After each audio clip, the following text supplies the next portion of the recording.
Peace and welcome to the culture right here on the Black Star Network. I'm your host, Farajii Muhammad. Thank you so much for tuning in and being a part of the conversations today. Folks, we got a lot to talk about. First, let's talk about a little bit of politics with Mr. Politics. We're going to talk about the issue with Steve Bannon, one of former President Trump's close advisors, how he surrendered for his involvement in the Build the Wall fundraising effort, crowdfunding effort, and how people have said he is responsible for fraud. So we'll talk a little bit about that. Also, we're going to check in with Mr. Politics about the Baltimore water crisis that's continuing to happen as they are finding traces of E. coli in the water system in Baltimore. So I certainly want to bring you up to speed on that situation. Can we talk about Memphis? Is the conversation about the Memphis shooting where 4 people were killed by a 19-year-old black man, will that conversation include a talk about mental health? I want to have that one-on-one with you about whether this conversation should be sent differently than other conversations. And then later, can we talk about the white privilege card that is being passed out to high school students around the country, and it's being sold by Amazon? Yeah, folks, the white privilege card. Plus, we got to bring you some trends, posts, and updates about big names that have transitioned on this day and so much more. So stay with us. A lot coming at you on today's edition of The Culture right here on the Black Star Network. Let's go.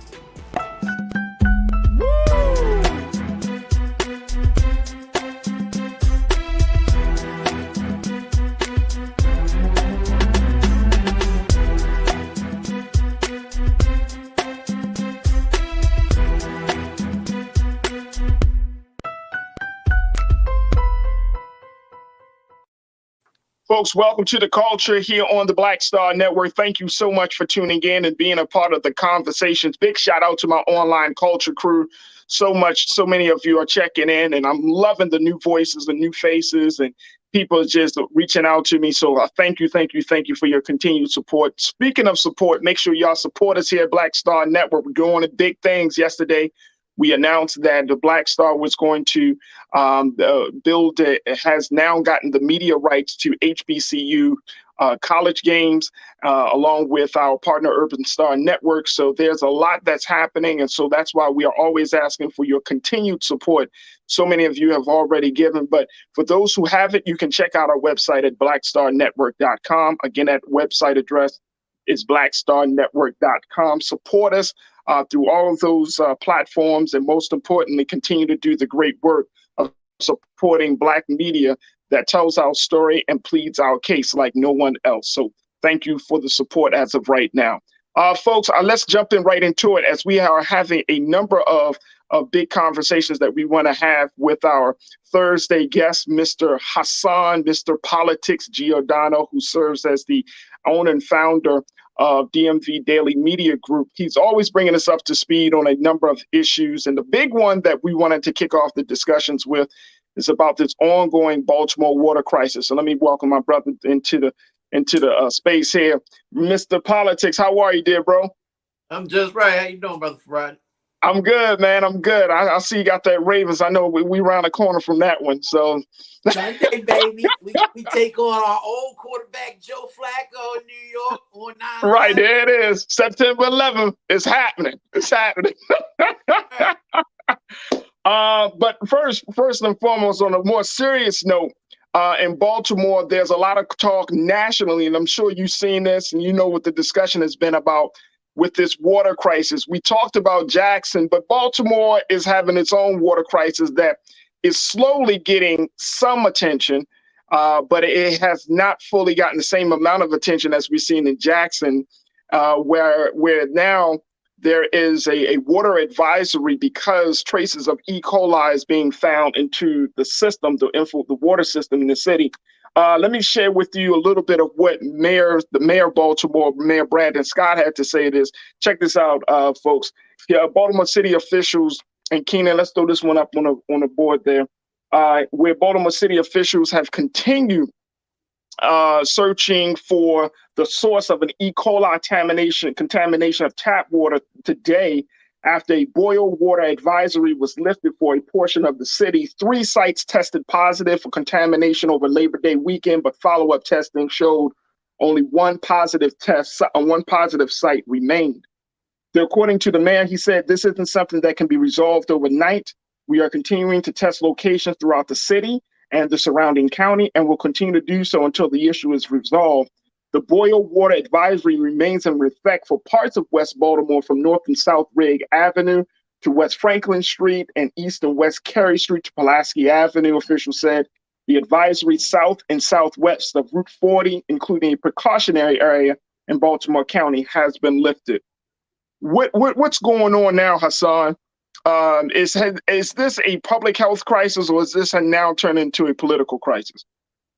I think it's a little of both, Farajii. I think, part of the problem that exists is, when I first saw it, I'm thinking, we just talked about last week, Jackson, Mississippi. And you think about, most people think about Flint, Michigan, and what's been going on across the country.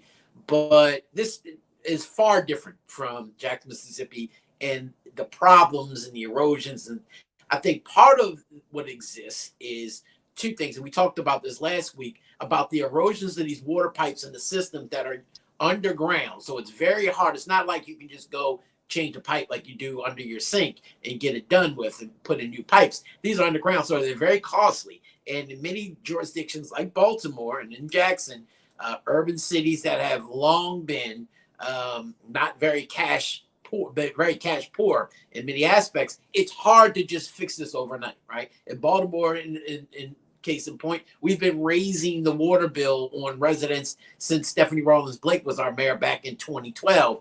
Every 3 years, there's been an increase in the water bill in order to put money together to fix this problem. What they found was, in what they're saying in regular testing, that they found this bacteria in a part of Baltimore, which is West Baltimore, right? The Sandtown area, the areas that most people were watching across the country saw burning during the Freddie Gray riots. This is the area we're talking about in Baltimore City, and to some extent, a little bit of Baltimore County. The problem, though, Farajii, why it's become political is many facets. One is, and it probably all falls on Mayor Brandon Scott and this administration, who I call just can't get right? Because they really can't. Everything they touch turns to shit. And the problem that exists is most people, reports have come out that they knew about this past weekend, holiday weekend, during Labor Day weekend. And instead of addressing the residents at that point, they chose to ignore it for a few days. And by the time they released the information, they released it to the public via Twitter. Nobody was paying that. They didn't do it through their automated text messaging and telemarketing system that they have in place to warn residents across the city of Baltimore of either crises or natural disasters. They choose to use Twitter. And so they ignored their city council representatives, who could have then in turn warned their residents about this crisis. Again, they went to a social media network that the mayor frequents quite heavily, and then wondered why people were like, what are you doing? And so it took a time for people to actually realize that you're bathing your children in bacteria laced water, and that you need to stop and you need to boil this water because you're not supposed to be drinking it. And so a lot of people just don't trust that this administration is getting it right now.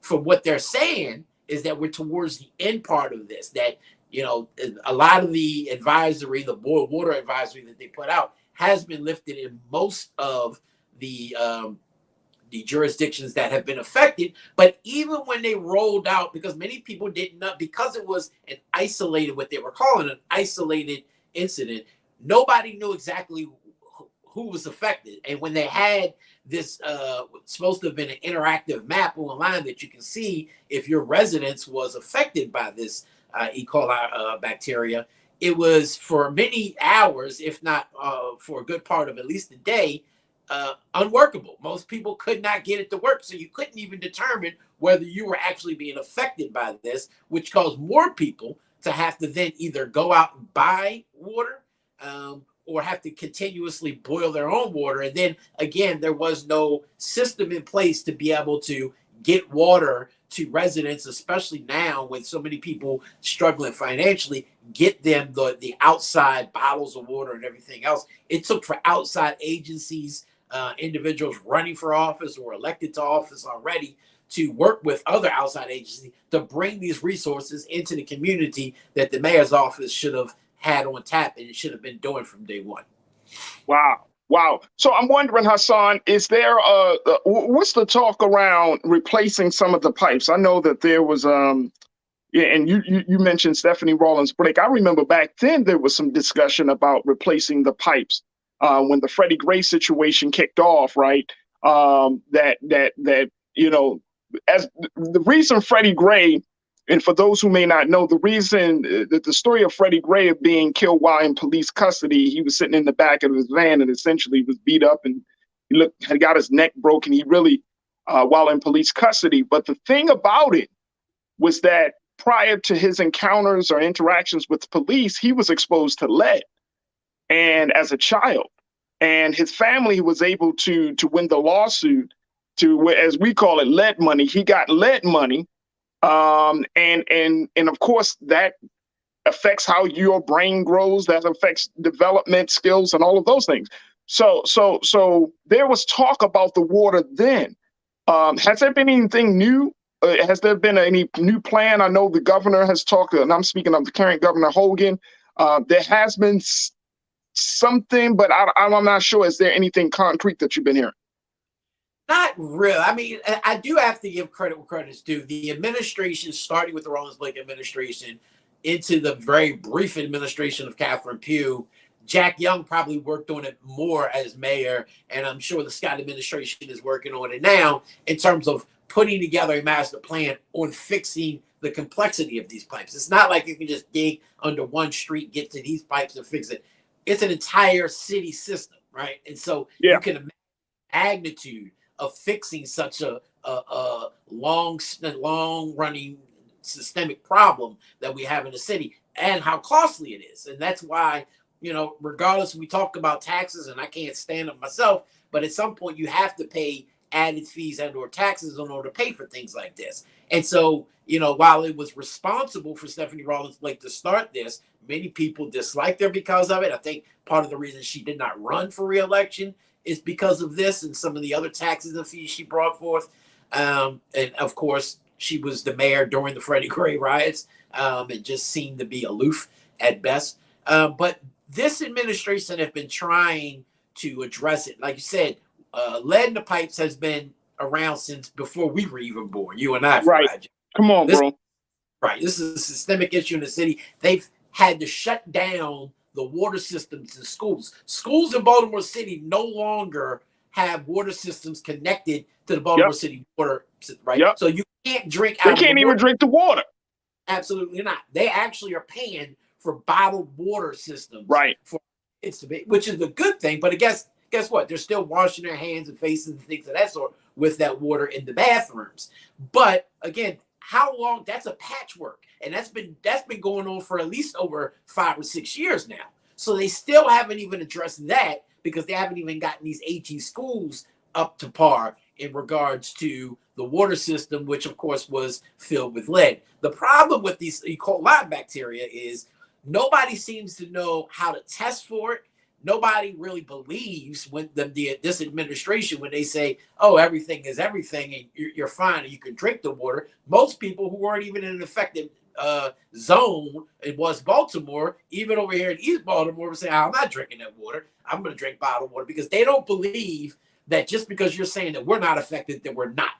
And so, and there's no way for them to show the citizenry that they're not being affected by it. So now you have mass hysteria when we've seen Flint, we see what's going on in Jackson, Mississippi. We don't know and believe in this administration and what they're telling us. And now their answer is, oh, don't worry, we're going to give you 25% off your next water bill. Like that is supposed to quell the fears of the Baltimore City residents, is a 25% reduction in their next bill. People don't want to hear that. They want to see leadership. And unfortunately, when this was breaking and the news was coming out, the mayor's rather be at a Baltimore Orioles baseball game, which I just happened to be there as well, instead of actually leading the city and being, you know, on the front lines of trying to address the fears that were coming from. So, you know, at the end of the day, Farajii, it's a hot mess. Governor Hogan has kind of stepped in with words more so than action to say the state will provide this many resources to help you. But mind you, this governor and this mayor have never been best of friends. In fact, they've been back and forth bickering for the past 2 years since the mayor's been in office. So how much that actually helps is still remains to be seen.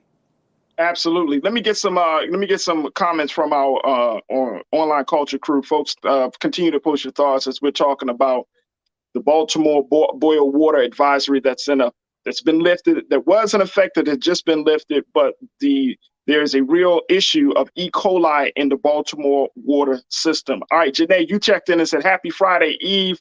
Look, who reads IG Twitter when serious matters happen? I don't want to see the Queen's death or water issues in a tweet or IG. Come on now.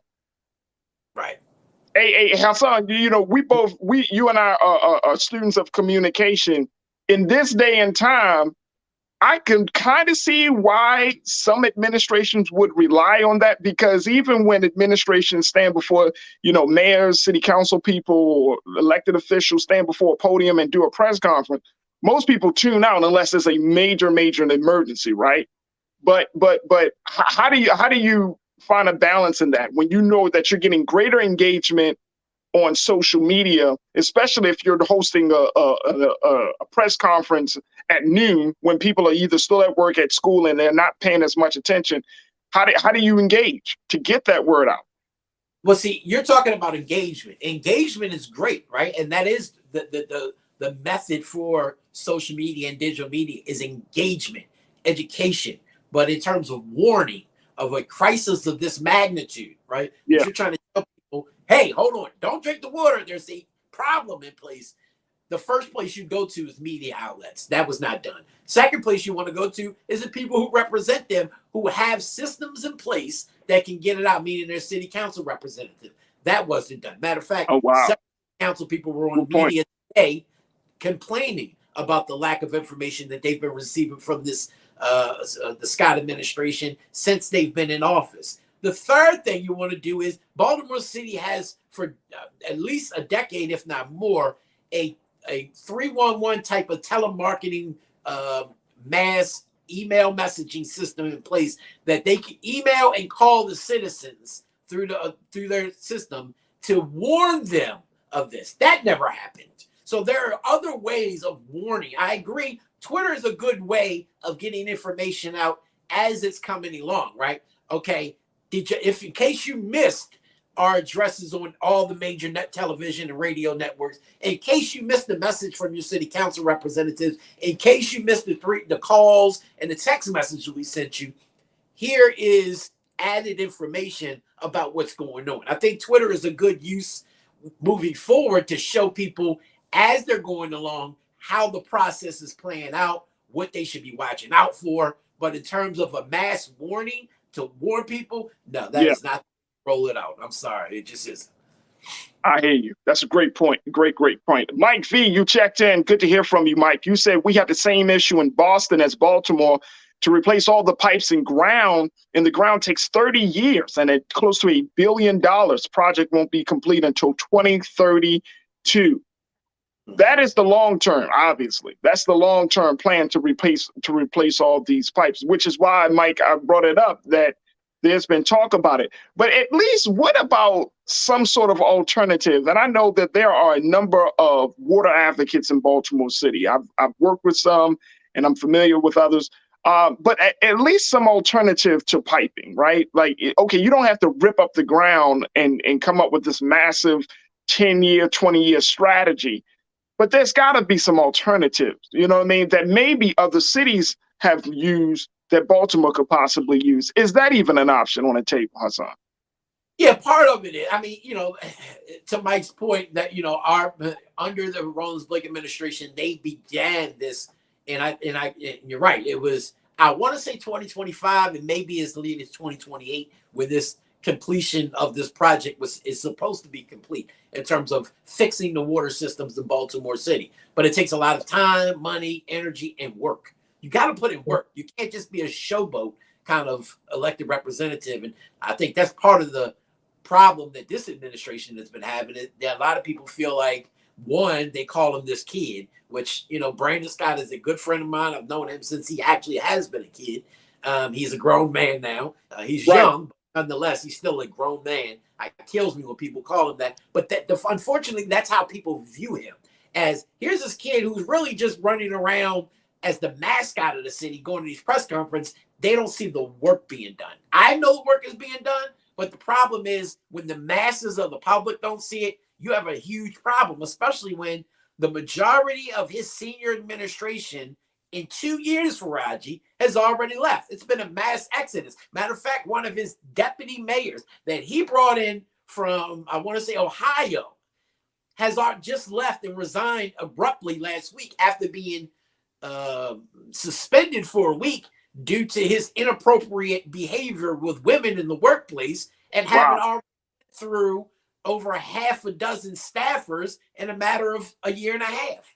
And so you have all of this coupled on top of that. But as you said, Farajii, there are ways of working with alternative measures of water systems. And there are quite a bit of great organizations on the ground, but you need that foundation. That foundation is the water system. There's no way around that. You have to get that done.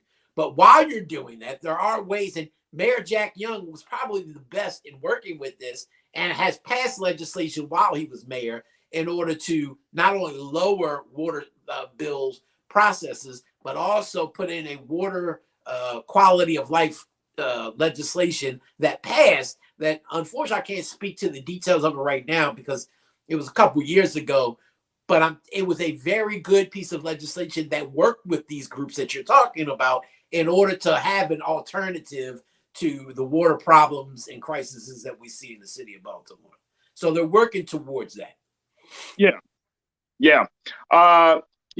That's a lot. Damon, you checked in. Damon, you an engineer. You said the infrastructure system in the USA has always been way past its design life, bridges, electrical grid, water piping, etc. As an engineer, I am in fear what could really happen in the near future. Yeah, me too, Damon. Brother, I am definitely in fear because all of these natural disasters wears down on the infrastructure. We saw that. Of course, we see that in Jackson and in other places, but nothing like a natural disaster, something that we don't have no control of, nothing that something that we can't put our arms around. We can't determine the beginning nor the ending of, and it's whipping our ass in terms of beating up on the country and its infrastructure. And I would go as far as to say, Hassan, that if one of the greatest weaknesses of the United States of America, it's not the people's resolve, it's not the military, it's the infrastructure. You get under the ground of the United States and you'll see a country that is trembling. The foundation of this country is physically trembling. And just the wrong natural disaster, if it's just a wind that's too strong, you're talking about creating problems. Well, that was what was so huge about the Biden administration's passage of the infrastructure legislation. See, we always look at it from a, paper and pen, use of words on paper type of thing. And most people who really don't care about things like climate control or care about infrastructure kind of look at it and was like, okay, well, it's no stimulus in it. I ain't getting no money out of it. So really, but that is a huge passage and a lot of money that will go into, hopefully, they'll get it in time to places before they crumble, as you're talking about, but to fix the infrastructure across so many jurisdictions across this country, right? I'm more worried about not the natural disasters, but weapons of mass destruction. Can you imagine if somebody who really wanted to do harm to this country, we talk about a civil war brewing in this country, were able to manipulate and get certain weapons, and I ain't talking about physical guns. I'm talking about biological weaponry. Into the water, into the air, things in mass urban cities like Baltimore and like Jackson, like Detroit and Chicago, or even local communities. Do you know how many casualties we have? Because I really don't think that jurisdictions across this country are prepared for something like that. I really don't. And we are prepared. Did that, we're in trouble. Which very quickly, and before we take our next pause, Hassan, in the 30 seconds or so. So, what's the next step for the city? What do the residents of Baltimore do as this boil water advisory is lifted in some of the city? We still don't have a full handle on the E. coli and how far it can go into the system. So, what's next? Yeah, I think part of the problem the city's going to have is convincing the residents that drinking the water is safe moving forward, right? And so, one, they're going to have to be able to come up with a way to show. People aren't just going to believe that you're saying, okay, it's fine, go ahead and drink the water now. You're going to have to show them to some degree on why it's safe. And then moving forward, you're going to have to really, make them understand that here's a problem that we're having in a system that we've been trying to fix for years, if not decades. Work with us, but understand and show people how you came about these findings, because that still has not been clear on how you came about these findings of E. coli, how you're going to be safe moving forward, and how this administration plans to tackle this over the coming 6 months to 6 years. Right, absolutely. Tiana, I want to get your take in and very quickly. You said this country is being held together with paper clips, duct tape, and Gorilla Glue. That says it all, right there. Can I add something to that, Tiana? A hope and prayer, too. That's what we're stuck together on a hope and prayer. Just wait and see. Really good.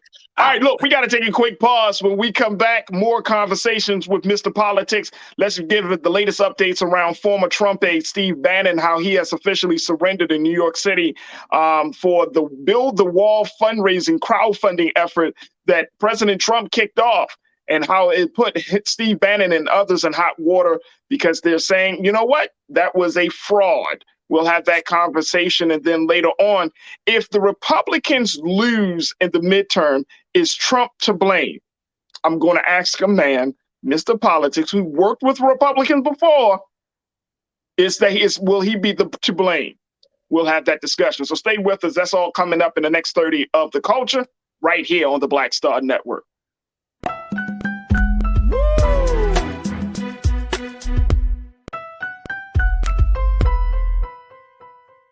Can you believe the nerve of these Republicans? They only want to block progress for our community. They talk about cutting Medicare and Social Security. They played politics with veterans' health care. They voted against the George Floyd Justice and Policing Act and funding for our HBCUs, and against lowering prescription drug costs for our seniors. These Republicans keep trying hard to stand in the way, but President Biden, Vice President Harris, and Democrats won't let them. They are delivering for us. The Democratic National Committee is responsible for the content of this advertising. Hatred on the streets, a horrific scene, a white nationalist rally that descended into deadly violence. White people are losing their damn minds. An angry pro-Trump mob storms the U.S. Capitol. We're about to see the rise of what I call white minority resistance. We have seen white folks in this country who simply cannot tolerate black folks voting. I think what we're seeing is the inevitable result of violent denial. This is part of American history. Every time that people of color have made progress, whether real or symbolic, there has been what Carol Anderson at Emory University calls white rage as a backlash. This is the rise of the Proud Boys and the Boogaloo Boys. America, there's going to be more of this. There's all the Proud Boys, guys. This country is getting increasingly racist in its behaviors and its attitudes because of the fear of white people. The fear that they're taking our jobs, they're taking our resources, they're taking our women. This is white fear.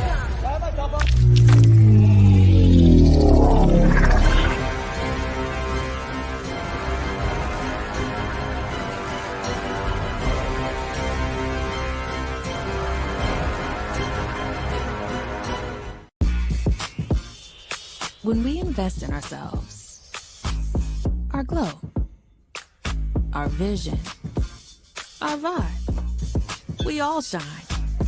Together, we are black beyond measure. When you talk about blackness and what happens in black culture, we're about covering these things that matter to us, speaking to our issues and concerns. This is a genuine people-powered movement. There's a lot of stuff that we're not getting. You get it, and you spread the word. We wish to plead our own cause too long have others spoken for us. We cannot tell our own story if we can't pay for it. This is about covering us. Invest in black-owned media. Your dollars matter. We don't have to keep asking them to cover our stuff. So please support us in what we do, folks. We want to hit 2,000 people, $50 this month, raise $100,000. We're behind 100,000, so we want to hit that. Y'all money makes this possible. Check some money orders. Go to P.O. Box 57196, Washington, D.C. 20037-0196. The Cash App is $RM Unfiltered. PayPal is R Martin Unfiltered. Venmo is RM Unfiltered. Zelle is Roland at RolandSMartin.com. When we invest in ourselves, we're investing in what's next for all of us. Growing, creating, making moves that move us all forward. Together, we are Black beyond measure.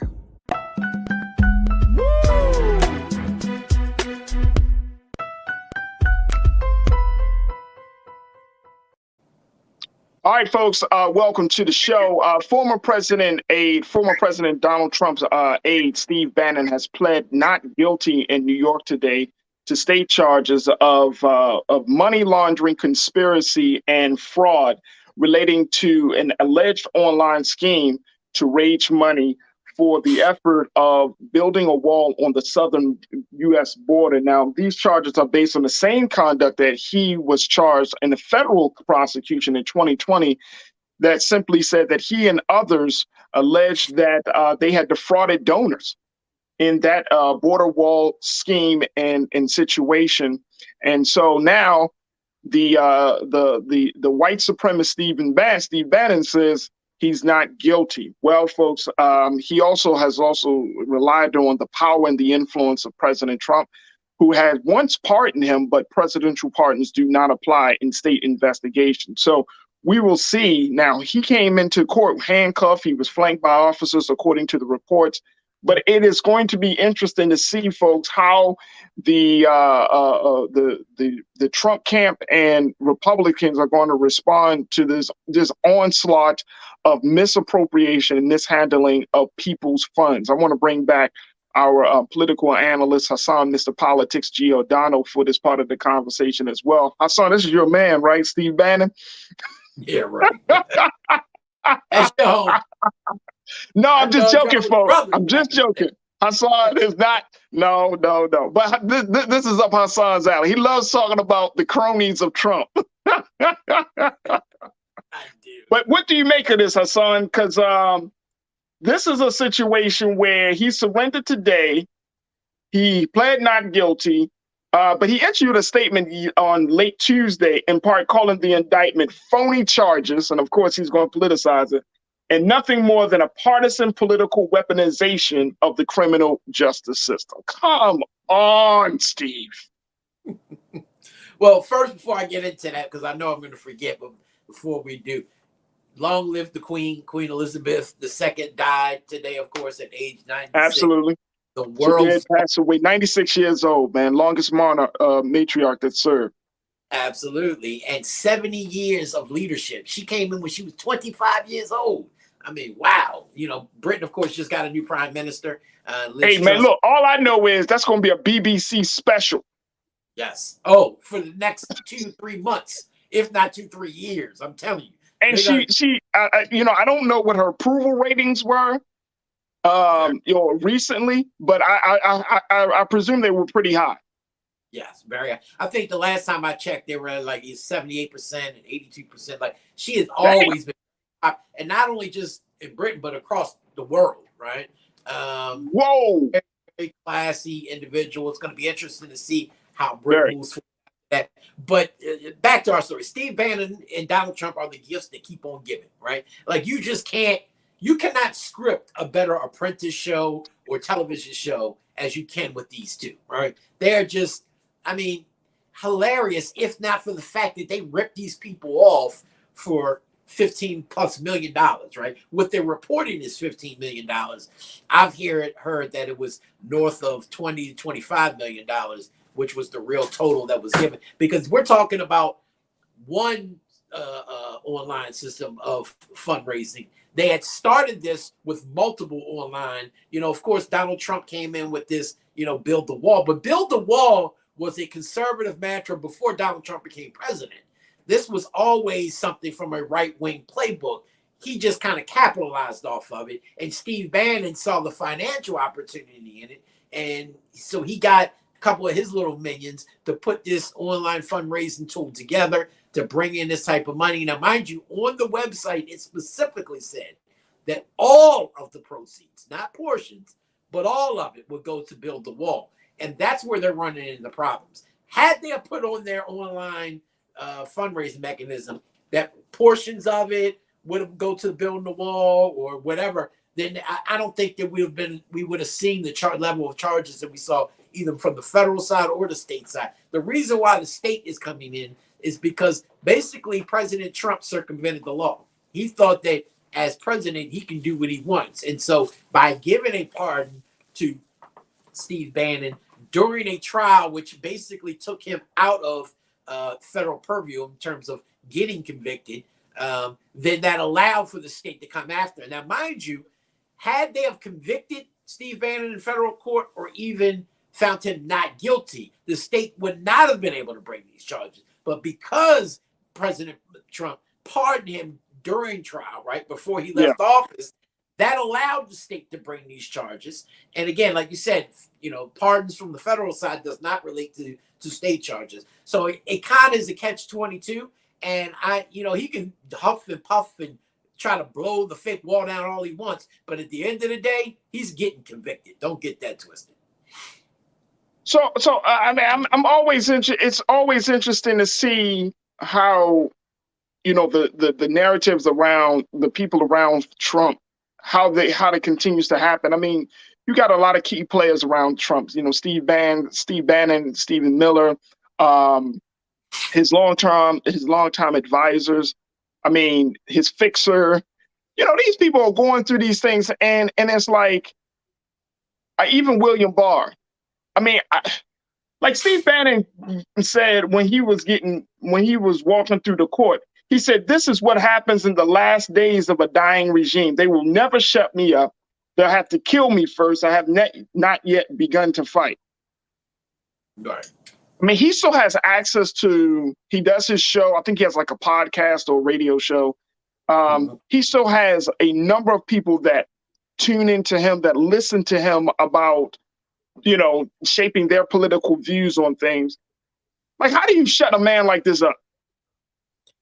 Unfortunately, in today's world, Farajii, with the digital media divide and social media, which has given everybody a platform now, right? You go on, so you go online and Facebook, whatever, and everybody's somebody, right? They make up these fake profiles, and unfortunately, you have millions of people who think like and act like Donald Trump and Steve Bannon who buy into this. And I want to say almost like you get what you get, right? Like that's what your ass deserves when you following somebody like this and believing in them, 100% and realizing they're ripping your ass off, right? It's the same way I felt when I heard fool talking about I can't stand Obamacare, but don't touch my Affordable Care Act. Like, are you that stupid that you don't realize that they're one and the same? But they really are. They really just don't understand. They're following these people lockstep. I mean, you can literally tell them that Donald Trump came from the moon and that God sent him from, and they will be talking about this for weeks to come. And, they don't do any fact checking, apparently. They just, believe everything that's being given to them. So in many aspects, I don't feel sorry for the victims of this crime because you fell for it, but again, you have to be held accountable in this country. And, Donald Trump felt while he was in office that he can get away with it, that he and his cronies were above the law. And to some degree they were. He's gotten away with it while he was in office. Now he doesn't wield that type of power. But he's still getting away with. That's why I used to always tell people, don't focus on what they're showing you. Focus on what they ain't, right? The judicial appointments are one of the most powerful tools that a president has while in office, and that a party has when controlling the U.S. Senate, when confirmation of these judges across the country, not just the Supreme Court, but across the country. And it's showing itself to be prudent when you saw the recent decision by the judge in Florida who gave the special master approval. This was somebody appointed by Donald Trump. Appointed by Trump, bro. 41 years old, who really shouldn't have been serving in that capacity. Now, mind you, from all intents and from all accounts, she's very bright. I'm not taking that away from her, that she knows the law, but she probably would not have gotten this appointment had she had not been loyal to that brand of politics. And now you see what's coming. Like every legal scholar I've talked to said that her ruling was absolutely ridiculous. But now that has to go through the court system. But that's based off of them appointing judges that they know will rule in their favor. Donald Trump has been doing this in terms of his businesses in New York for decades. So he knows how to use the court system to his advantage. And he's taken that, the political power of being president, to a whole new level. So I'm telling you right now, pay attention to that. Don't just look at the obvious parts of it. Look at some of the powers that we don't talk about or they don't really discuss that are really impactful in in decades to come. That's a great point. Great point. A couple of folks checked in. LaShonda, you checked in and said, look, I want to go see pictures of him in handcuffs. They would definitely have pictures of the black and brown like that. Yeah, but I'm not confident. I'm not confident that it's going to make a difference. Lana, you checked in and you said the same thing that I'm feeling, Lana. You said, I don't think anything is going to happen to him. All this is a waste of time. It's just a lot of show. It's a political theater. You know what I mean? Like you might say, oh man, we're going to finally get one of them. And the sad part about it, bro, you just pointed out, I mean, we talked about this with some other guests yesterday in the last couple of days. The situation is so bad that you got people in these positions of power, judges, prosecutors, state's attorneys, and all of these positions of power. And they get in the courtroom and they might as well be like, and you are guilty. I mean, you know what I'm saying? They should just let them show their true colors. And it's like we're wasting taxpayers' time. You know what I mean? You want to see accountability, you want to see consequences, but not at the risk of wasting people's money and time. Yeah, I mean, it's not about what you know in the world, it's who you know, right? And we've seen that. I'm looking at Lana's thing. I thought it said Sinead Latham. I'm about to say, dang, Sinead, put my number across the screen, Farajii. But look, no, seriously. In all honesty, Steve Bannon probably won't get anywhere near the level of time, if any, that Marilyn Mosby will get. Right? We should know in this country the justice system is a just us and a justice system. There are two different systems of levels of government, and the playing field is far different from those who look like Steve Bannon compared to those who look like Marilyn Mosby.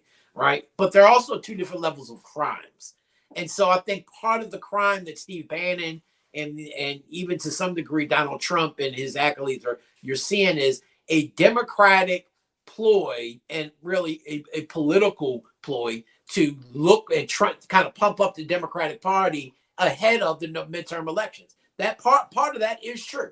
He said this when they charged him back, when he ripped him off the yacht that he was cruising on back before the 2020 elections, for the federal charges for this.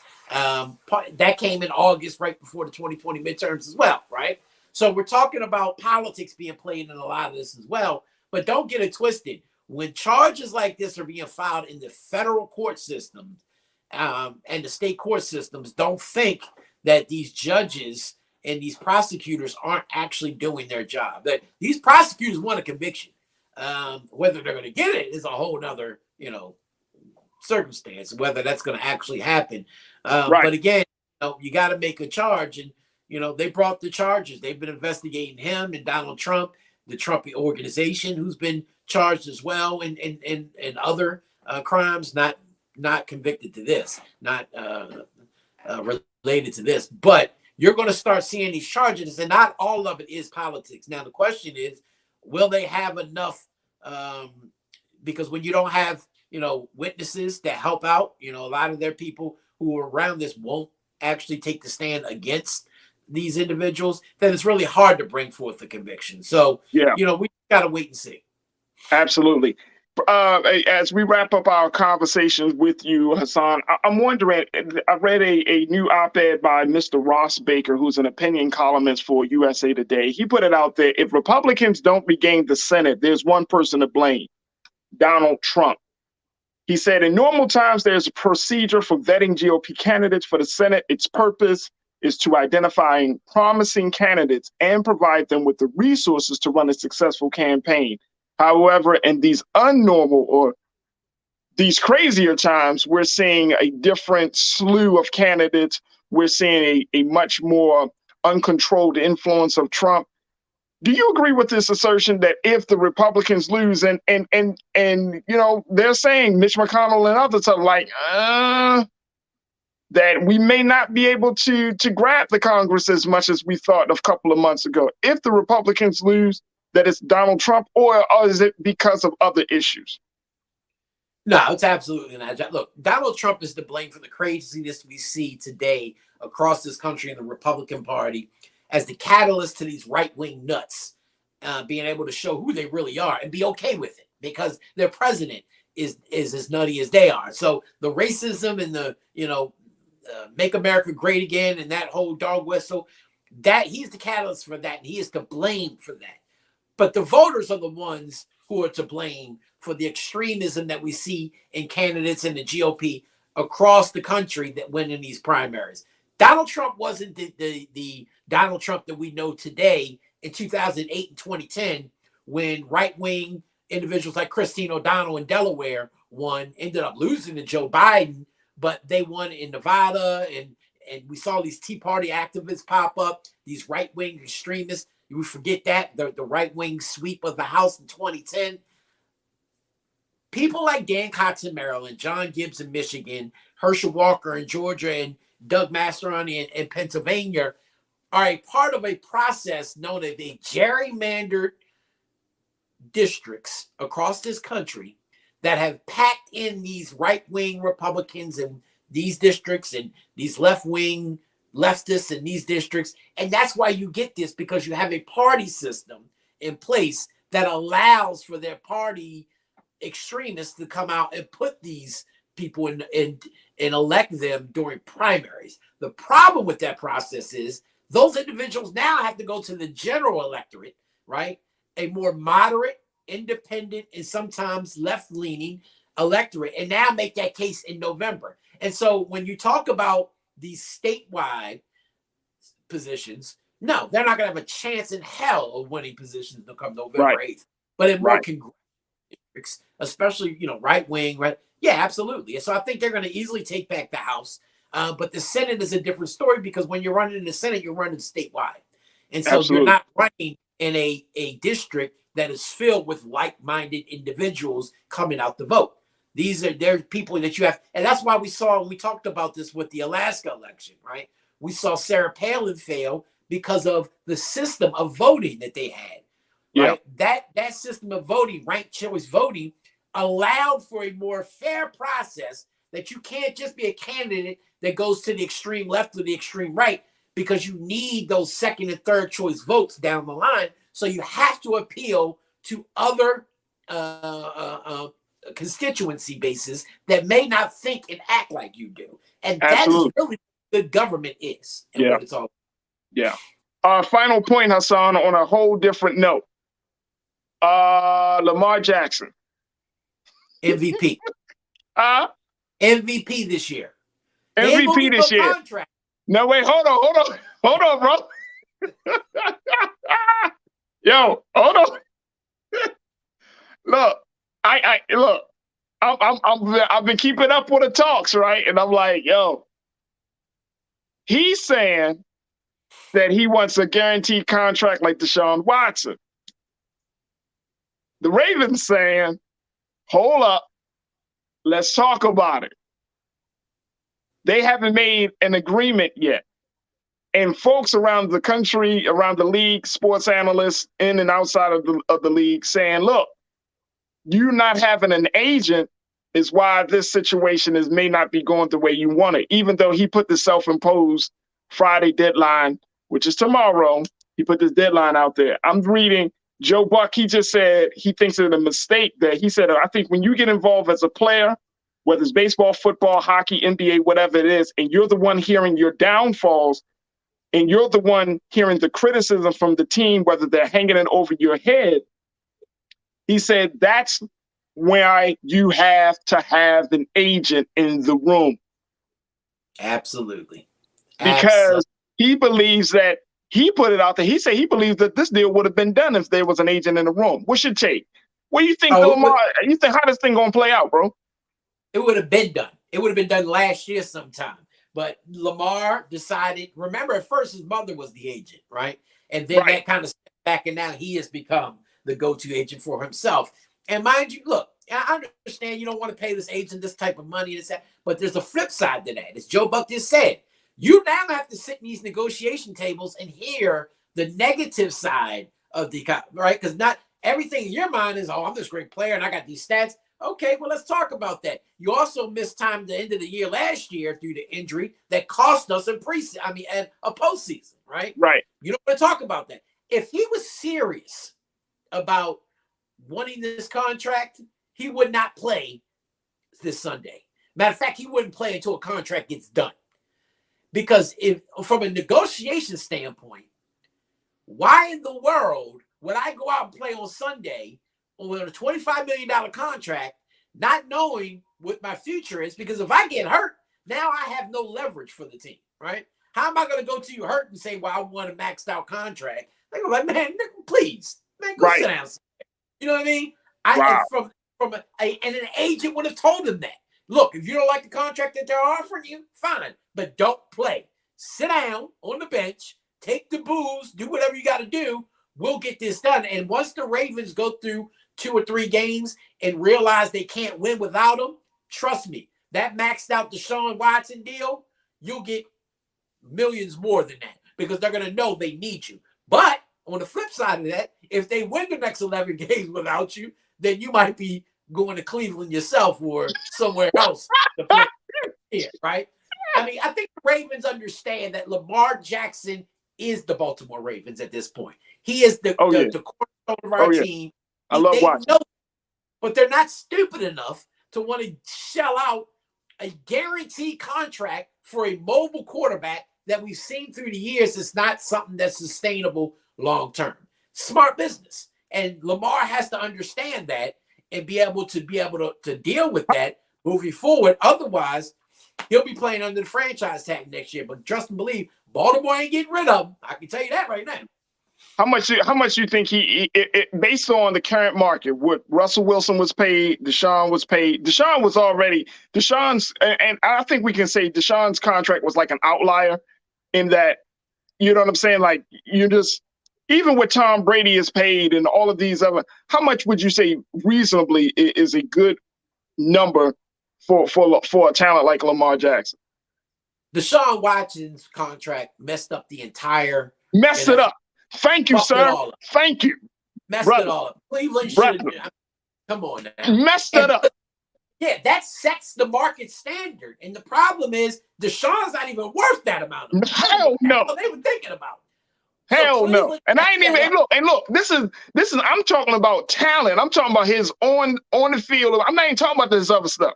I'm just talking about what he does when he's on the field. No, not at all. Not at all. I would Lamar deserves more than Josh Allen, in my opinion. Right. And he really deserves more than Deshaun Watson, but I would not give him that type of money. No. But I would not give him a long term. I'd give him all the money up front that we can, front load it. Here's the incentives deal. Here's the signing bonus. We'll give you upwards of what's the max? $45 million a year or something like that to some degree, but $50 million.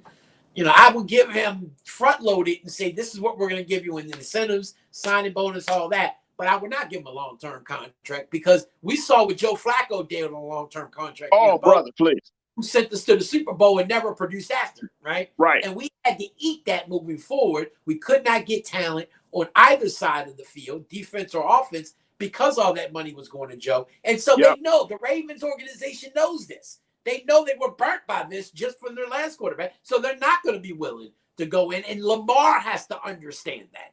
That's the problem. With an agent, they can help him, tell him this. Here's the dynamics. Here's the, what's going on. Lamar ain't trying to hear all that. And he don't get that. And so I take the money I can get right now. You can try to test the market all you want out there. Not a lot of teams are willing to give you that type of money long term. They'll front load it for you all day long.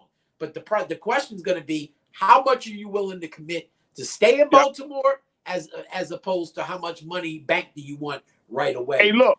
He has to ask himself. Hey, bro, look, when we check back in, we will see. But let me just tell you, if Lamar, and I believe he's a smart brother, Baltimore would give him not just the bag, but give him everything he wants because it's a legacy building organization. You know what I'm saying? You got the great ones that have already came from the Baltimore Ravens. So for them, it's like, look, we may not give you $230 million, but if you produce, if you carry the city on your back as you've been doing, legacy, you ain't gonna have to worry about going nowhere else. You'll be Ray Lewis of the quarterbacks. We got you. We got you. Rain, sneak, slow. We'll bring you in on decisions on receivers every draft. We'll bring you in on other decisions. We'll build you. We'll build your legacy. You will forever be, there will be Johnny Unitas and Lamar Jackson. Pretty much. But if you're thinking about dipping, that's going to be a different thing. And I think that's what they want from him. What's your long-term commitment? Because if we commit, or how we ain't playing this number game in Baltimore. We don't do moving around. We want long-term, baby. We want this relation long-term. And look, Tyler Huntley is not Lamar Jackson, but he ain't a bad backup, right? So no, he's not. And Tyler will stay. Yeah, absolutely. So, get it together, Lamar. Go now. I'm telling you, there's always one waiting in the wings, bro. Always one waiting in the wings. My man, Hassan, Mr. Politics, Giordano, always good to talk to you, brother. We will reconnect with you, God willing, next Thursday, and so much more to talk about. Thank you so much, bro, for checking in. Always a pleasure, bro. Hey. Absolutely. Hassan Giordano, DMV Daily Media Group founder and owner. All right, folks, we got to take a quick break. When we move forward, let's talk a little bit about what's going on in Memphis. And how should we have the conversations about mass shooting now that we have this unfortunate killing of 4 people and 3 are injured from this 19-year-old young black man? Do you think that this is going to open up the discussion around mental health? Will this further the conversation around gun access, or what? We will have that conversation. So stay with us. And that and so much more is coming up in the second hour of The Culture right here on the Black Star Network. We'll be right back.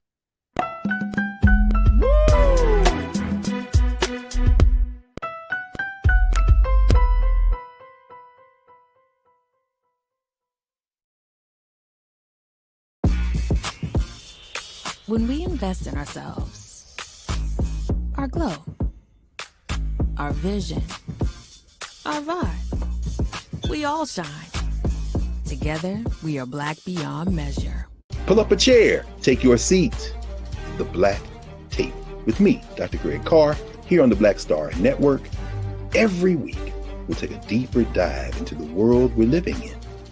Join the conversation only on the Black Star Network. I'm Deborah Owens, America's Wealth Coach, and my new show, Get Wealthy, focuses on the things that your financial advisor and bank isn't telling you, but you absolutely need to know. So watch Get Wealthy on the Black Star Network.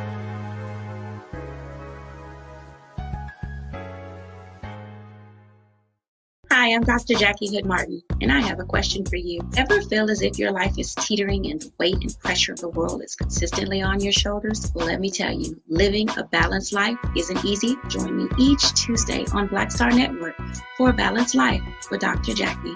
We'll laugh together, cry together, pull ourselves together, and cheer each other on. So join me for new shows each Tuesday on Black Star Network, A Balanced Life with Dr. Jackie.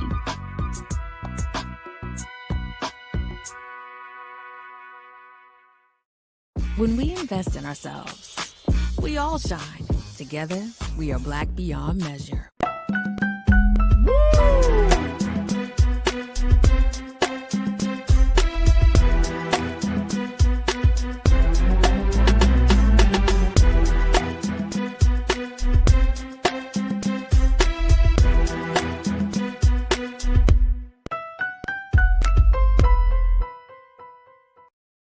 All right, folks, welcome to the second hour of The Culture here on the Black Star Network. Thank you so much for tuning in and being a part of the conversation.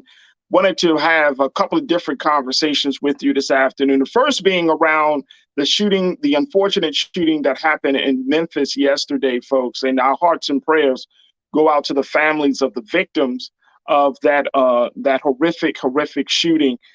This was a shooting that caused a lot of people to shelter in place. Bus systems were suspended, schools were closed, and people were told to not leave their homes. Many restaurants, especially in the public places, were shut down as the manhunt was happening for the 19-year-old Black shooter, Ezekiel DeJuan Kelly. 19 years old, folks. A shooter who went on a rampage, killing 4, injuring 3, all while live streaming the whole event. Now, this was a day-long search, and it took people by great surprise, and trying to figure out the motive. According to law enforcement officials in Memphis, they are still trying to determine what the motive may have been. The word coming out of City Hall there in Memphis, Mayor Jim Strickland, he expressed outrage that Ezekiel Kelly had been charged with criminal attempted first-degree murder 2 years ago, but pleaded guilty in April of 2021 to the lesser charge of aggravated assault. He was sentenced to 3 years in prison, but only served 11 months and was released in March. So this opens up the door about sentencing.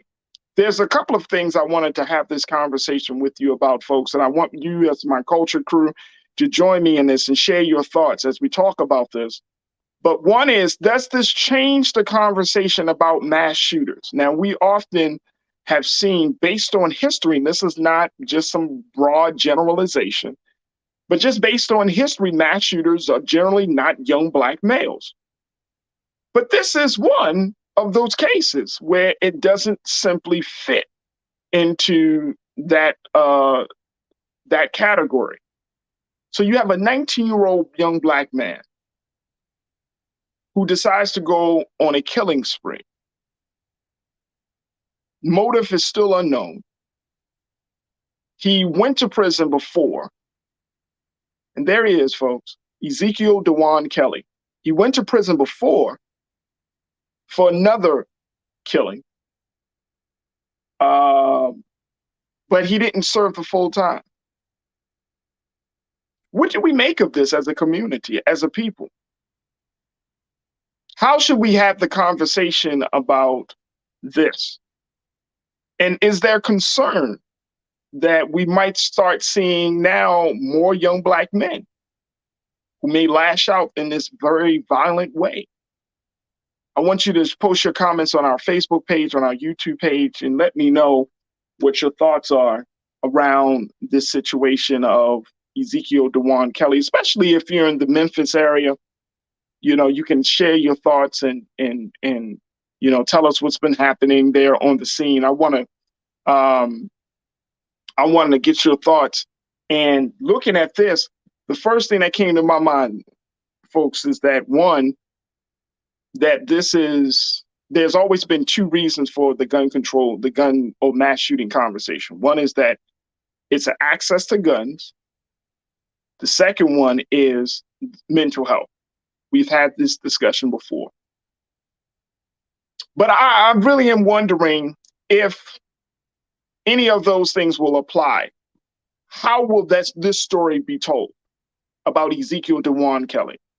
Now, we are still getting, and I'm pulling up some information about the story, but we're still trying to figure out, and I think folks are trying to see, like, what happened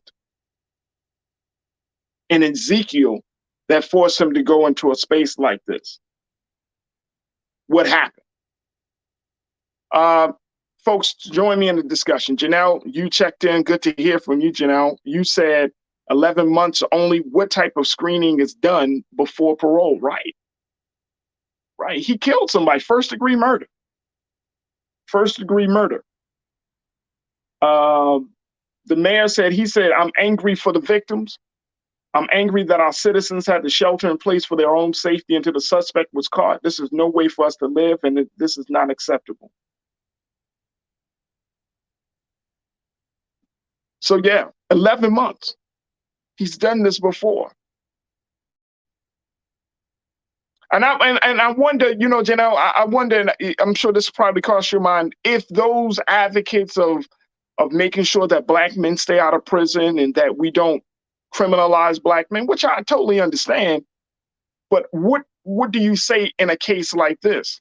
That's why I think that when we have those conversations about sentencing, we should say it should be a case-by-case basis instead of making a broad generalization saying, look, we you know, in order to keep Black men from going into prison, this should be the stand, this should be the policy. It should be a case-by-case basis to me. Because in some cases, Black men do wrong. And if they're out, and I'm talking about some of these brothers, if they're out, they may do even more wrong. Y'all could debate me. So Janelle, thank you so much for checking in. Lana, thank you again for checking in. You said, let me tell you what I don't like about this. He will be the face of Mississippi of mass shootings when we know it's a crime mainly done by white people, by young people, young white youth. I don't know if he's going to be a crime on that, Lana. I don't think he's, a face of that. I don't know that. I don't know that. I mean, again, we're still not seeing a huge number of people a huge number of cases, rather, where Black men are the perpetuators like this. I'm not sure if he's going to be the face of it just yet. But I think that's why we need to have at least having this conversation to determine, like, okay, how do we make sure this doesn't become a trend? Now, in this day and time, mass shooting as a phenomenon is being scrutinized and looked at more closely because of what we've seen from other mass shooters, from the Top supermarket to other mass shootings, right? But I always brought this in, and I always keep this in the back of my mind, that in Black communities, when you have a drive-by shooting, when you have a shooting in a park, when you have a shooting of a home, and it's done by Black folks against other Black folks, that could still be considered a mass shooting. If you got 2, 3, 4 victims of a shooting situation, that's a mass shooting. But it's not deemed that way. It's not categorized that way when it happens in our community. And I think, here's my take on this, Lana. If we started to say that a person who has taken the life of 2, 3, 4 people, and I think the federal standard of a mass shooting, if I'm not mistaken, and correct me if I'm wrong, folks, is that there's 4 or more people that have been shot and killed. If we have that same terminology in our community, maybe, just maybe, that can help to stop the violence and the threat and the trend of violence in our community, because now we're not just looking at it as a shooting, we're looking at it as a mass shooting, and it takes a lot more weight. It resonates differently. It hits different. Maybe. Because guess what? Language is just as important in this talk of social ills just as much as policy. And policy, it's easy for us to skirt around or to use certain language. But if you're talking about social justice, there has to be accurate language to engage and to activate the people to act. All right, let's go back to your thoughts, folks. And I appreciate all of you for checking in. Tiana, you said this wouldn't have never happened if he was still in jail serving out his time. Facts. So the system failed. The system failed. So we got to look at that, right? We got to look at the fact that he was able to essentially plea out and do 11 months on a first-degree murder charge. So I'm wondering, Tiana, and this is, I mean, you can certainly respond, sis. I'm wondering that do we need to have a conversation about more severe penalties? Do we need to have a conversation about that, especially when it comes to first-degree murder? I think so, even though it might affect Black men. And this is why it's so hard to have a conversation like this, because now we know that this is a young Black man shooting and killing other folks. Now, I don't know the races of the victims of this shooting. I don't know that. So if anybody has come across some credible information to say that, I haven't been able to find anything. But if you found some credible information, I would love to hear it. But it will be interesting. It will certainly be interesting. Tiana, great point. Thank you for checking in. Jawan, good to hear from you, sis. You said the system failed here. This kid is clearly disturbed and shouldn't have been released after the first killing. Absolutely, I agree. So then that brings us into the space of mental health, right? Like we got to have a conversation about mental health. And that's why I say, well, we need to know more about his background to see what was going on, what made him just click. Mike V, my guy, you checked back in. You said the issue is at the policy level. Keep in mind, Tennessee is an open carry, no permit necessary gun sanctuary state. Wow. A Black man can get a gun quicker than he can get a job. Damn. Wow. A Black man can get a gun quicker than he get a job. Whew. Hey, Mike, you might have had the statement of the day with that one, bro, because that speaks volumes about where we are in this country. And guess what, Mike? It's hard for me to disagree. It's hard for me to disagree. Great point. Davey, thank you for checking in. My guy, you said the gun lobby won't bend to this, I'm certain, right? No. I'm not laughing at the seriousness. I'm just laughing at the irony. The fact is the gun lobby won't bend. No, they're not going to stand up and say we need more guns, especially if the victims are predominantly white. They're not. E. Garza, thank you for checking in. You said election deniers depress me. Geraldo Rivera wrote, I blame President Trump for a shameful campaign to slander and undermine American faith in our election. I can never support him again. Okay. All right, that's interesting. That's interesting to bring into this conversation. I appreciate you there, E. Garza. Constance White, you checked in and said, well, today our kids had to go to schools with high police presence because there were kids saying they wanted to follow his lead as a Memphis native, and I'm tired of the violence in my city. Constance, and I'm assuming it sounds like you're from Memphis or you live in Memphis. Yeah. But it's, you know what, to add to that, Constance, it's not, I don't think it's just even about the high profile, high police presence in the schools. I think there's also, I mean, we could talk about media, we could talk about the violent culture. We've talked about this. Folks, violence is a part of the American culture in every aspect. Violent speech, violent behavior, I mean, everything, and especially in the Black community, if somebody don't like you, smack them. I mean, violence is so ingrained in us that we may not even look at how deeply ingrained it is, right? That when you decide to even take a peaceful stance, people scrutinize and make you feel like you're weak. Just simply by saying, no, I'm not going to take this not going to kick it up a notch to get violent. People will make you feel bad. From the time you are a child to a grown adult, if you don't respond in violence, if somebody violates you, if they hurt you, you're seen as weak. And that's a cultural point, I think, Constance, that we all got to have to deal with, right? Like, if we really are serious about stopping the violence, it's not just about not having access to guns. So, I mean, we know that.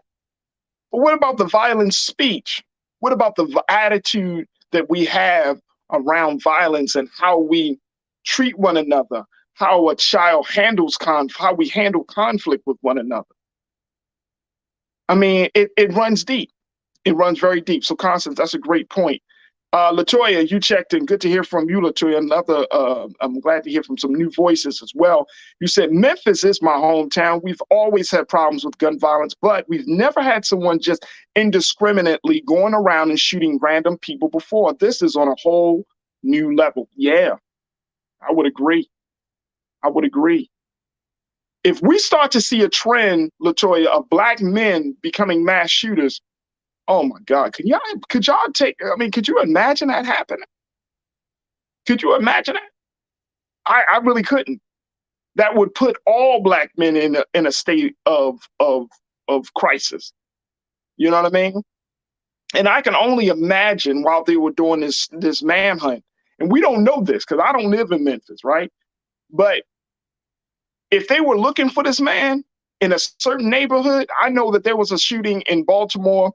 It's a couple of years ago in West Baltimore. They locked down the whole West Baltimore neighborhood to look for this guy. SWAT, regular patrol officers, locked down. Residents couldn't leave the neighborhood. None of that. And if you were a black man at that time walking around, you got profiled. So that's how far things can go. I can only imagine. So again, our hearts and prayers go out to the families and the victims of the victims. Man, oh man.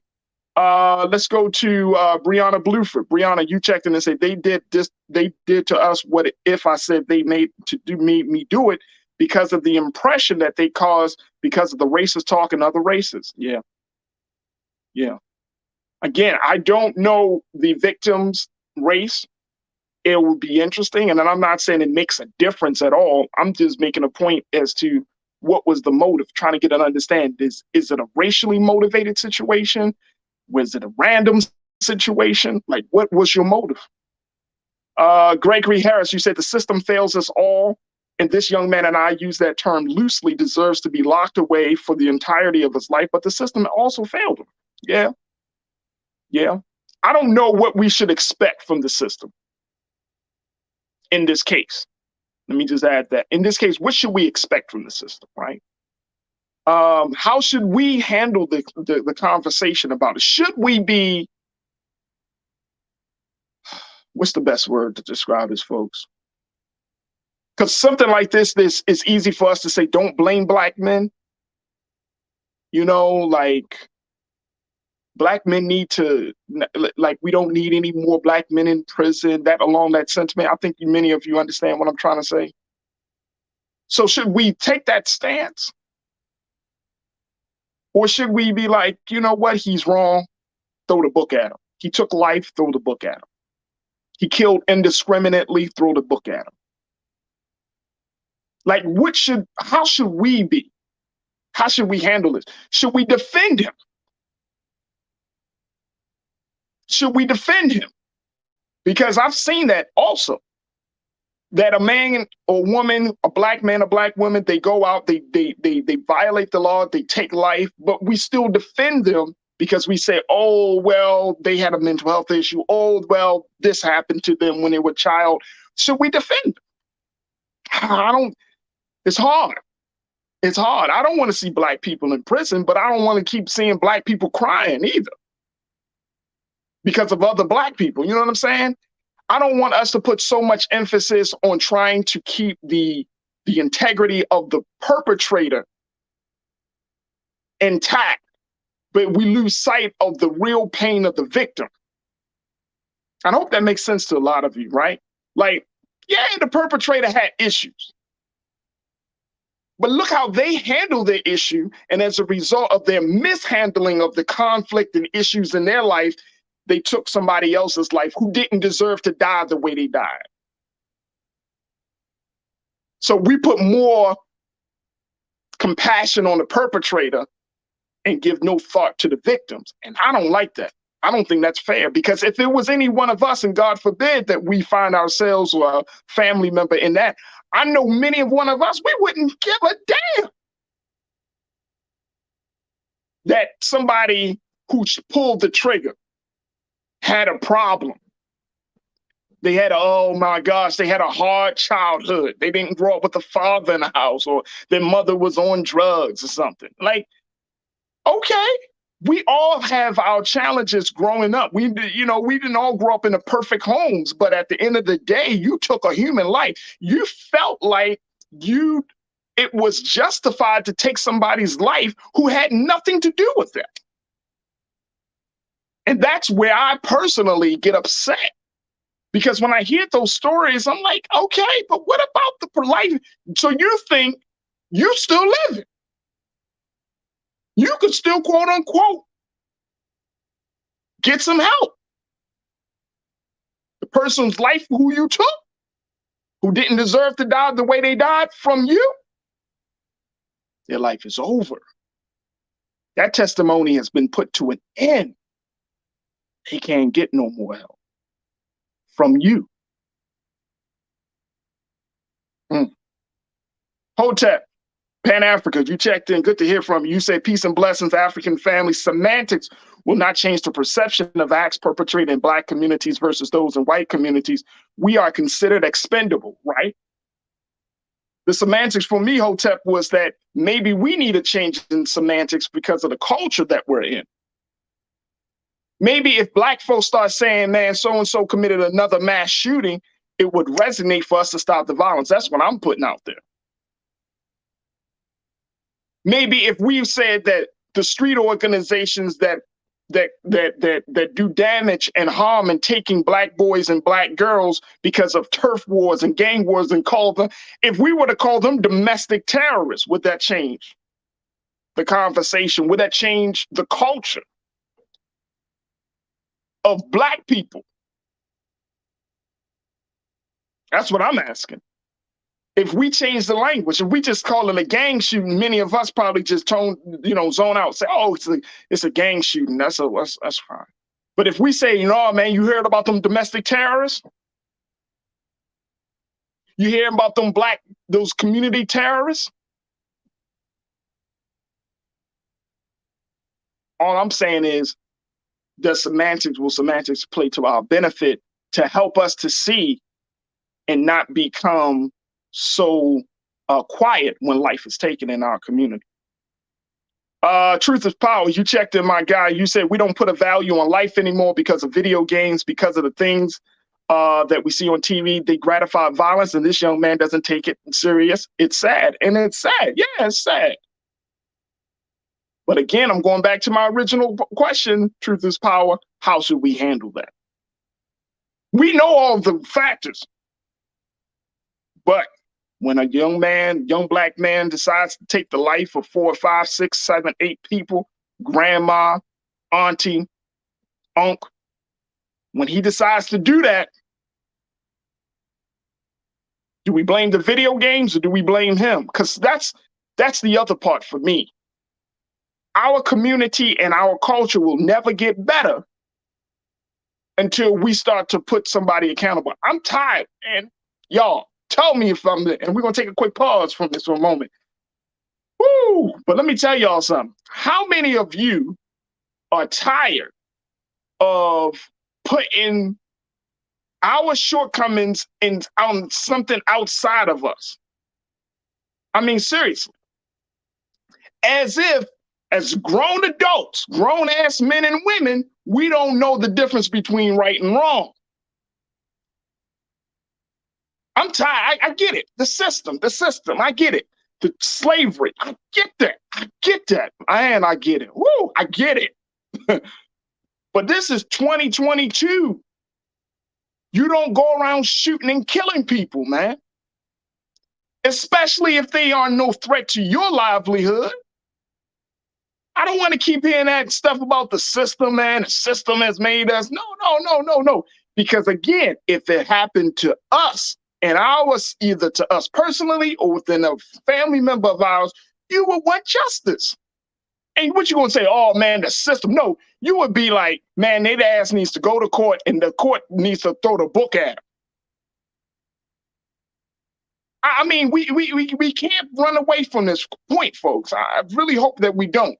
We cannot run away from holding our own people accountable for the wrong that they committed against their own community. We can't run away from that. We got to hold others accountable. Otherwise, we're saying to other people outside of the community, it's okay to kill Black people, right? Because guess what? There's not going to be no repercussion. Look, I got to take a quick break. When we come forward, let me take more of your thoughts on this situation and so much more. So stay with us. It's The Culture here on the Black Star Network.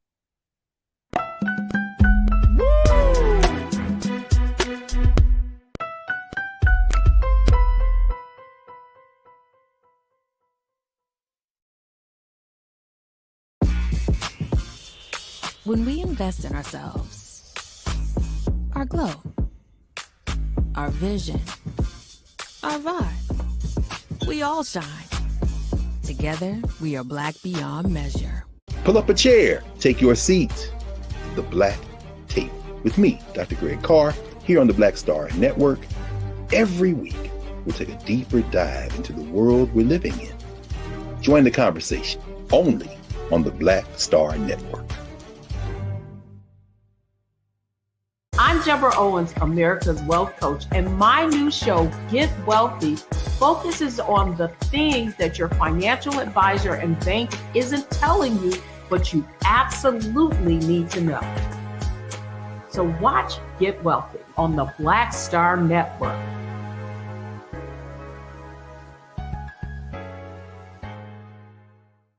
Hi, I'm Dr. Jackie Hood Martin, and I have a question for you. Ever feel as if your life is teetering and the weight and pressure of the world is consistently on your shoulders? Well, let me tell you, living a balanced life isn't easy. Join me each Tuesday on Black Star Network for a Balanced Life with Dr. Jackie. We'll laugh together, cry together, pull ourselves together, and cheer each other on. So join me for new shows each Tuesday on Black Star Network, A Balanced Life with Dr. Jackie.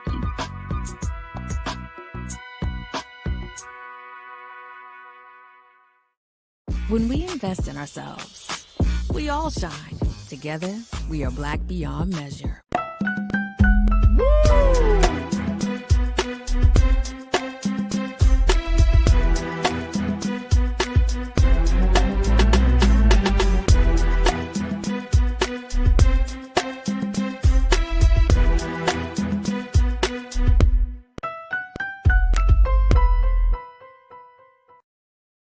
All right, folks, welcome back to The Culture here on the Black Star Network. Just having a one-on-one with you. So many of you are checking in, some in the new voices. I love to hear new voices, but we've been talking about this situation in Memphis, man. This is a young Black man, 19 years old, Ezekiel Dewan Kelly, who has gone on a killing spree, a rampage. And I'm simply asking the question, folks, how should we handle this? How should we handle the conversation about this? Now, in the media, this is what has come. This is something that I'm seeing. The media is going to be very sensitive because of everything that's been going on within the Black community. And I'm talking about most of your liberal media. The media like CNN, the media like MSNBC, USA Today. Certain media is going to be very like tiptoeing. They're not, they might say a Black man, but they might say 19-year-old man, right? So some of the media is going to be very cognizant about how to present this story or how to talk about the perpetrator, Ezekiel Dewan Kelly, because they know in this very, very period of time, the hypersensitivity of talking about race in a context like this, right? Especially when Black folks, we have been under the oppression of violence for many, many years in this country, whether it's talking about political violence, police violence, or self-induced violence, right? So the media, some of the media, I think, is going to be very kind of like tiptoeing around the fact that this was a black man who is a mass shooter. He's captured by police.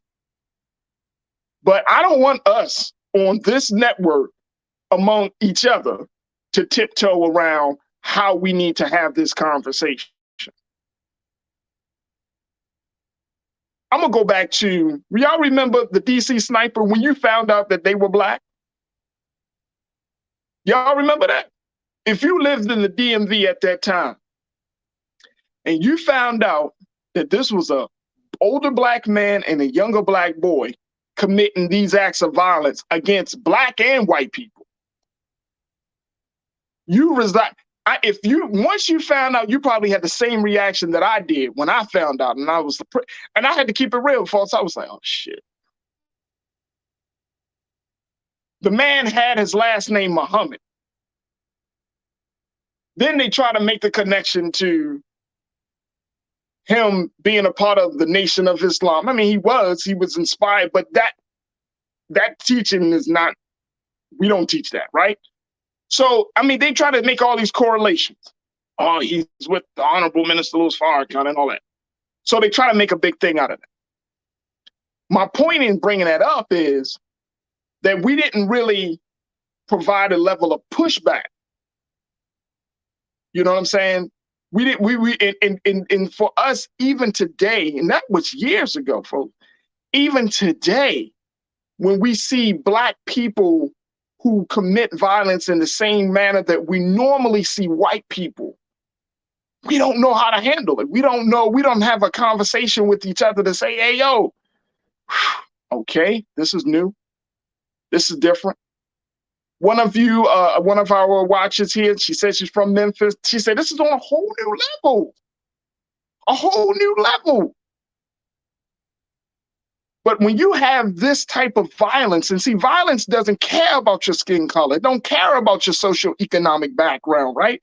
Violence comes when it comes. It happens because there's something in the heart and in the mind and in the spirit that's not right, that's not at ease, that's not balanced. And I think that for many of us, when we read or hear stories like this of like Ezekiel DeJuan Kelly, it's a reminder that we're not good. And as a result of that, we're going to have to face ourselves. Because we can go hard when it's talking about white people, right? When we talk about white police officers, even in that case, right? When we talk about white police officers, man, they racist. But what about the black police officers that whip our asses in the name of the law? We get in a different level of feedback. The conversation changes a little bit. We don't have to keep being there, folks. That's my point. Let's deal with the big elephant in the room. We have been raised on violence. You're talking about access to guns. You know how many guns black folks have shot in this country? Now, we know that somebody gave us the gun. We understand that. But when they talk about gun laws in this country, they're not talking about Raekwon, Lil D. They ain't talking about them. They talking about others, people outside of us, right? They talking about other people. They're not talking about our people. Because, and y'all know, and some of you know this, y'all know that if they were talking about us, if we were really a part of the gun ownership conversation, come on, people. Come on. Can you imagine that? We are part of the gun ownership conversation, gun rights conversation. Black people need to have gun rights. And we talked a little bit about this before, but that will change the whole dynamic. Man, that's not, no. Y'all don't need to have no ownership. Y'all don't need to have no rights. Y'all don't need to have no access to no guns. But that's something that we have to discuss. But the perception here of this young black man who goes around and killing people, we got to deal with this. We got to recognize that, guess what? There's some black men in our community that needs to be locked up and put away. They are a pariah to the community. I'm not going to stand, man, look, we ain't sugarcoating this today, folks. We can't sugarcoat it at all. Some of us need to go away. Some of us. And they're in your family and they're in my family. Some of them, come on, folks. I know people. And I know each one of us, and this is the pain that we all carry. This is the pain that we all carry, right? So you can be honest with me. But each one of us probably got at least one person in the family that you know that should be in prison. Because they have done something or they got tendencies, criminal tendencies. You know somebody. Right in your own family. I know somebody too. This is the hardest part of the conversation. So if they got criminal tendencies, then we gotta be like, yo. And look, I'm getting beyond the point. I think I'm already there. I ain't trying to save one at the expense of the many. You know what I'm saying? If you going to prison, even though you might be my homeboy, even though you're part of the community, even though you going to prison is going to save a number of lives, goodbye, sir. Pack up, because your ass is going. I'm not trying to do that. I'm not trying to keep covering for black people who want to violate and then they want to come to us for shelter. When you're wrong, you're the perpetrator.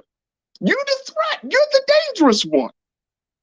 But when that hammer of the American justice system start to fall down on your black ass, then we looking for support. No, don't put no, and don't let nobody put the okey doke on us, man.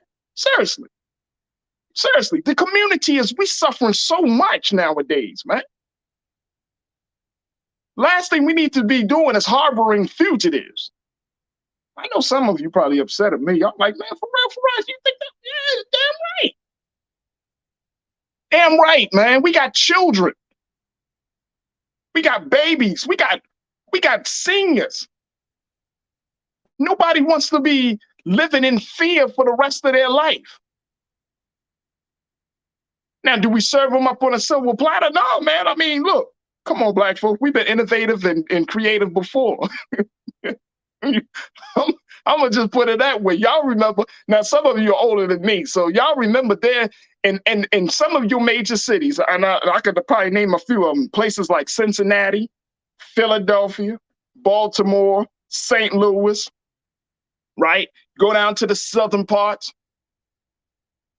When there was a problem member of the community,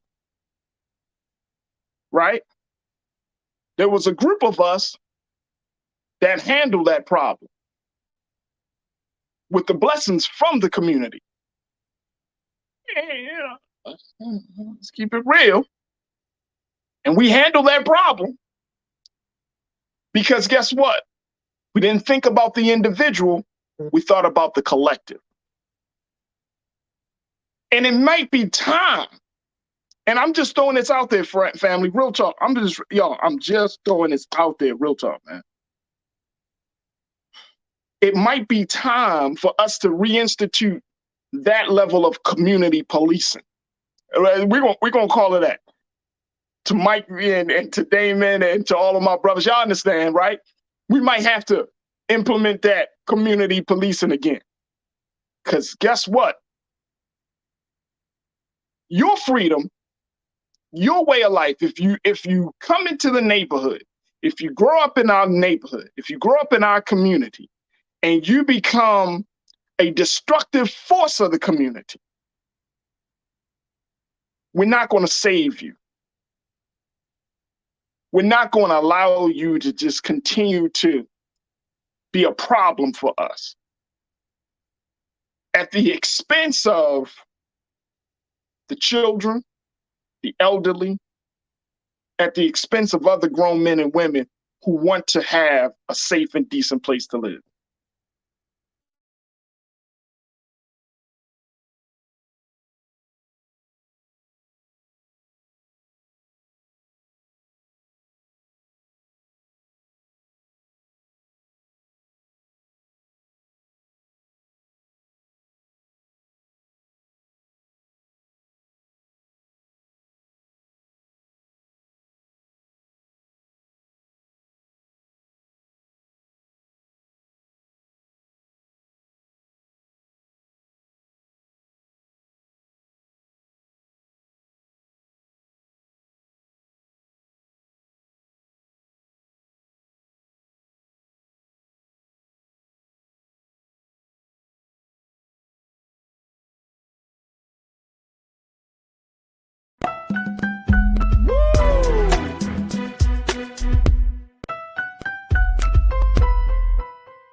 I'm Deborah Owens, America's Wealth Coach, and my new show, Get Wealthy, focuses on the things that your financial advisor and bank isn't telling you, but you absolutely need to know.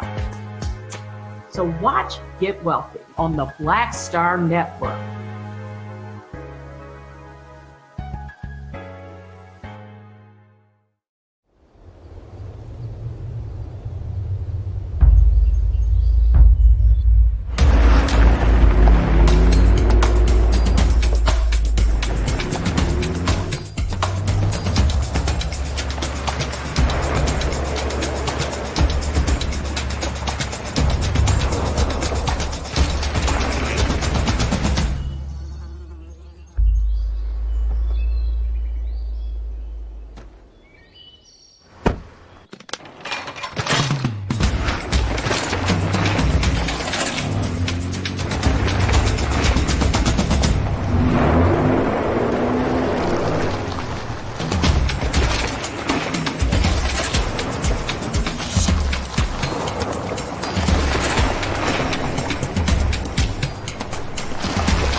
It's time to be smart. When we control our institutions, we win. This is the most important news show on television of any racial background. Y'all put $2, $3, $4, $5, $10, $15, $20, $30 on this and keep this going. What you've done, Roland, since this crisis came out in full bloom. Anybody watching this, tell your friends. Go back and look at the last 2 weeks, especially at Roland Martin Unfiltered. I mean, hell, go back and look at the last 2 days. You've had sitting United States senators today, Klobuchar and Harris. Whatever you have that you can bring to Roland Martin Unfiltered to support it, please do, because this information may literally save your life. Watch Roland Martin Unfiltered daily at 6 p.m. Eastern on YouTube, Facebook, or Periscope, or go to RolandMartinUnfiltered.com. Support the Roland Martin Unfiltered Daily Digital Show by going to RolandMartinUnfiltered.com. Our goal is to get 20,000 of our fans contributing $50 each for the whole year. You can make this possible. RolandMartinUnfiltered.com.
Hi, I'm Dr. Jackie Hood Martin, and I have a question for you. Ever feel as if your life is teetering and the weight and pressure of the world is consistently on your shoulders? Well, let me tell you, living a balanced life isn't easy. Join me each Tuesday on Black Star Network for A Balanced Life with Dr. Jackie. We'll laugh together, cry together, pull ourselves together, and cheer each other on. So join me for new shows each Tuesday on Black Star Network, A Balanced Life with Dr. Jackie.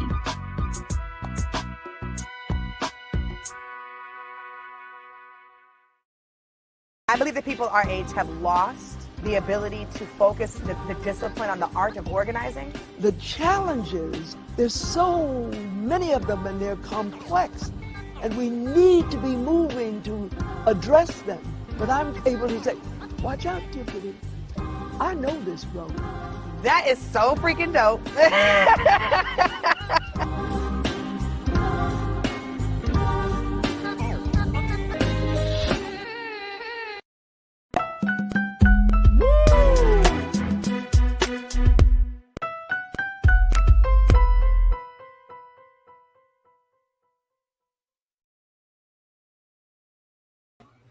All right, folks, I appreciate y'all for checking back in. I apologize for little technical difficulties there. But as we wrap up this part of the conversation, I wanted to be very, very clear about where we stand on this situation. This conversation about what do we do, how do we handle this is going to just be an ongoing. I feel like, you know, it can start here or it can continue here. And we may not get to all the answers, but my whole point is to bring up to you some of the dynamics that are in play, the many different factors that are in play as a result of what we have experienced here in this country and in our communities. And culturally, we have to break away from some of the cultural norms that will keep us from seeing the truth about a situation. And that's what I'm looking at here with this whole case of Ezekiel DeJuan Kelly. I mean, this is a 19-year-old. I can't go back to it enough, folks. 19 years old and committing this type of pain with no motive. And as a result of that, we suffer as a community. Now, you might say, well, white men do it all the time, and that, Farajii, that's not fair. I know it is not fair, but the double standard is there, and we can't run away from that, folks. We can't run away from the double standard. Yes, white men, young white men can commit acts of heinous acts and crimes. They can kill. But yes, when we kill, it's a different thing. It's a story. And I'm in a place of trying to figure out the crossroads, like which path to take. But my first allegiance in a moment like this is not with the perpetrator. My first allegiance is with the victims of the families of the victims. And if we find that there is a number of Black victims, especially, that have been affected by this killing, then we need to figure out what's next. We can't allow that to go unaddressed.